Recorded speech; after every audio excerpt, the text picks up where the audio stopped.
Assalamualaikum warahmatullahi wabarakatuh. Bapak Ibu, kembali lagi dengan saya di channel saya. Nah, kali ini saya mau sedikit sharing. Ada caption yang menarik ya, yang baru-baru ini disampaikan oleh Menteri Pendidikan Tinggi Sains dan Teknologi terkait dengan pertanyaan yang menyatakan bahwa lebih penting ya gaji naik atau dapat dana hibah penelitian. Nah, tentunya ini menimbulkan berbagai macam pertanyaan buat para dosen. Ya, tentu kalau ditanya lebih penting naik gaji atau mendapatkan dana hibah penelitian, ya tentu semua dosen pasti akan memilih untuk naik gaji. Karena kalau misalnya hibah itu kan bisa dikatakan hanya cuma sementara dapatnya gitu. Jadi ketika penelitian itu sudah selesai, ya maka sudah selesai juga pendanaan hibah tersebut. Tetapi yang menarik di sini bahwasanya Menteri Pendidikan Sains dan Teknologi itu merancang strategi terkait dengan kesejahteraan dosen, terutama khusus untuk dosen-dosen di perguruan tinggi swasta melalui mekanisme pendanaan dana hibah yang mungkin ini hanya cuma diperuntukkan bagi dosen-dosen swasta di universitas perguruan tinggi swasta ya.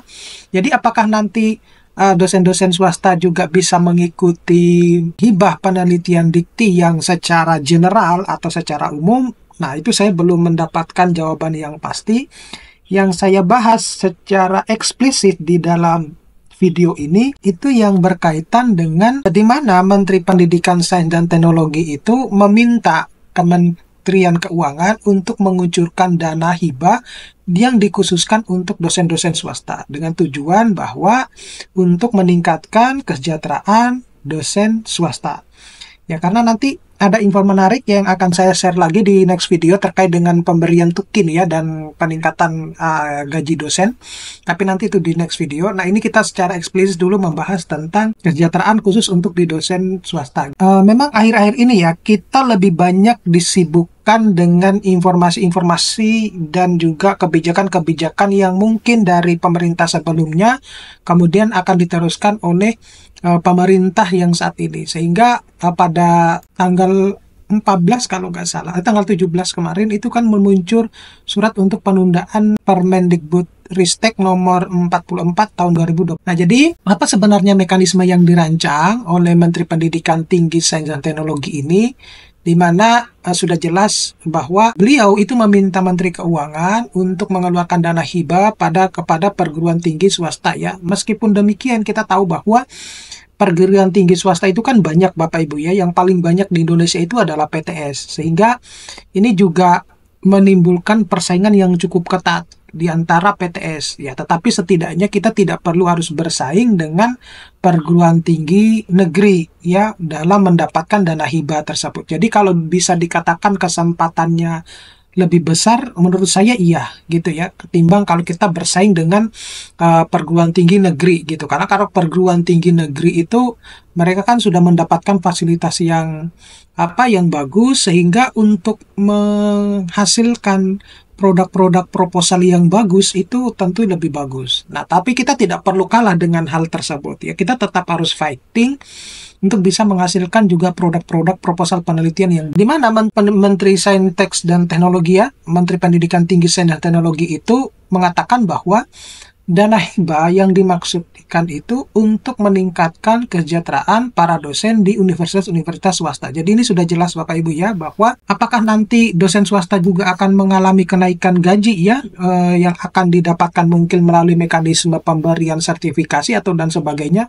Itu belum saya ketahui, tetapi kalau misalnya peningkatan gaji ya tentunya itu diatur oleh masing-masing universitasnya karena berada di bawah naungan yayasan. Karena memang aturannya ini tidak memungkinkan dana pemerintah itu dipakai untuk swasta, maka yang mungkin itu adalah dengan pola atau mekanisme hibah ini atau pemberian hibah ini. Ya, jadi beliau meminta agar dana hibah ini dihibahkan ke universitas, dan universitas itu ya terutama universitas swasta itu akan mengelola dana yang tersebut gitu. Nah, selain itu Menteri Pendidikan Tinggi itu menjelaskan bahwa selama ini kenaikan gaji itu sudah dilakukan secara berkala yang hanya dirasakan oleh para dosen yang tergolong ASN atau aparatur sipil negara ya. Jadi kalau Bapak Ibu masih berkuar-kuar bahwa kenaikan gaji itu sudah dilakukan sejak terakhir dilakukan sejak pemerintahnya SBY, saya kira Bapak Ibu perlu harus mengecek ulang deh rekeningnya, karena setiap kali ada kenaikan gaji ASN pasti Bapak Ibu juga ikut terimbas dengan kenaikan gaji tersebut gitu ya, terutama di perguruan tinggi negeri. Nah, menurut beliau ini akan menimbulkan kesenjangan di kemudian hari ketika misalnya ada perbedaan yang signifikan di mana di dalam aturan dosen-dosen ASN itu ketika ada kenaikan gaji ASN, maka secara serta-merta mereka juga ikut naik gitu.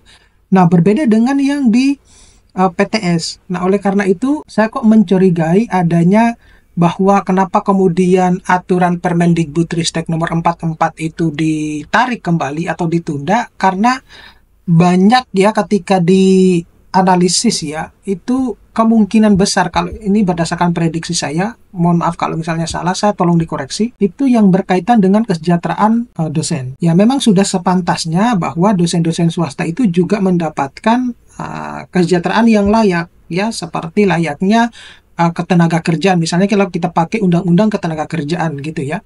Tetapi yang dikhawatirkan oleh para dosen swasta itu ketika aturan itu ditarik, maka aturan itu menjadi lemah, di mana kalau kita misalnya ingin menuntut kesejahteraan yang lebih tinggi di kampus swasta, maka kita tidak memiliki basic dari dasar hukum. Dasar hukum kita itu apa? Nah, salah satunya adalah kita hanya cuma bisa mengandalkan undang-undang ketenaga kerjaan seperti itu. Tetapi untuk mendukung undang-undang ketenaga kerjaan itu ya sudah sepantasnya kalau misalnya ada yang surat Permendikbudristek nomor 44 tahun 2024 kemarin gitu. Nah, jadi kita tunggu aja informasinya seperti apa nanti perubahan ketika ditunda Permendikbudristek nomor 44 tahun 2024. Ada yang muncul statement isu bahwa apakah kemungkinan Kepmendikbud 500 juga akan ditarik. Nah, kalau itu saya sih enggak ya.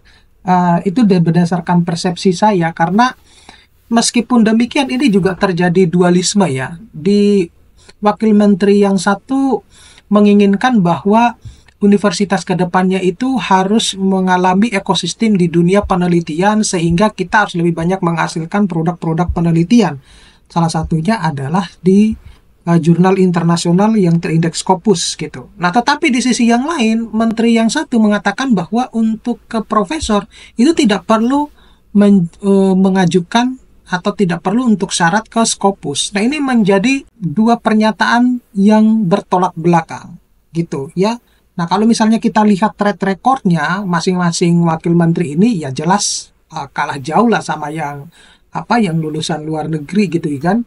Gitu. Itu saya jangan sampai misalnya kemudian muncul isu di masyarakat bahwa ini hanya cuma untuk mengamankan dirinya beliau gitu. Nah, tapi terlepas dari itu bukan urusan kita gitu ya Bapak Ibu ya. Yang terpenting itu adalah bagaimana Menteri Pendidikan kita ini saat ini itu merancang kesejahteraan dosen, dan ternyata beliau sudah menyepakati bahwa salah satu cara untuk meningkatkan kesejahteraan dosen di swasta itu melalui mekanisme pemberian dana hibah yang bisa dimanfaatkan oleh teman-teman dosen di swasta. Tetapi ini juga bisa Bapak Ibu tidak serta-merta langsung akan mendapat, karena Bapak Ibu harus menulis proposal, kemudian harus bersaing dengan perguruan-perguruan tinggi yang lain. Adapun kalau mungkin dapat ya mungkin tak sebegitu banyak seperti yang Bapak inginkan gitu ya. Tetapi patut disyukuri kalau ini itu adalah salah satu strategi terbaik untuk bisa meningkatkan kesejahteraan dosen. Jadi seperti itu Bapak Ibu informasinya yang bisa saya sampaikan. Nanti bisa kita ketemu pada video-video berikutnya. Saya akhiri. Assalamualaikum warahmatullahi wabarakatuh.